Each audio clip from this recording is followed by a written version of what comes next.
In today's video, I'm going to teach you how to get started with Dashboard Hub for monday.com.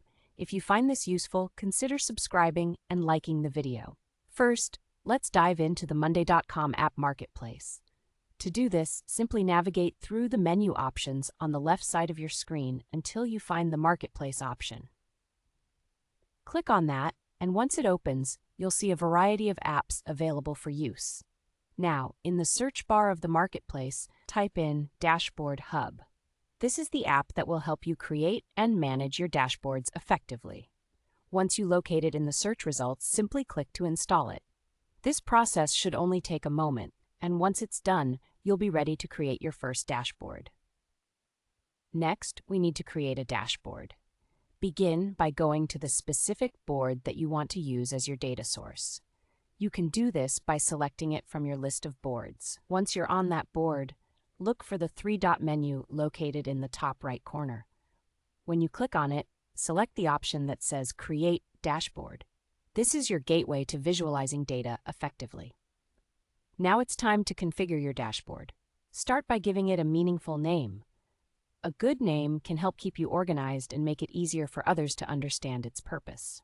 Once that's done, you have two options for your starting point. You can either select a pre-built template, which can save you time, or if you prefer a more hands-on approach, you can start with a blank dashboard. Choosing a blank option gives you full control over the layout and elements you want to include. The next step is connecting your boards. You'll be prompted to find and select the boards from which you wish to pull data for your dashboard. You can either use the search bar for quick access or scroll through the available options. Once you've found the boards you need, simply click the checkbox next to each desired board to establish the connection. This integration allows your dashboard to pull relevant data seamlessly. Now we'll move on to adding widgets to your dashboard. Widgets are essential as they help visualize your data in a way that makes it easy to digest.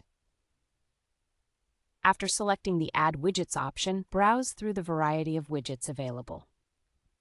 Choose widgets that suit your needs and make sense for the data you wish to display. Finally, take some time to customize these widgets. Whether you want to showcase key metrics like deal statuses, forecasted revenue, or team workload, tweaking these elements will help you present the information clearly. Don't hesitate to refer back to your goals and key performance indicators to ensure that the information displayed is relevant and useful. And there you have it. A straightforward process to get started with Dashboard Hub on monday.com. With this powerful tool at your fingertips, you'll be equipped to analyze, manage, and visualize your data efficiently. Thank you for watching, and don't forget to subscribe for more tips and tutorials. Happy dashboarding!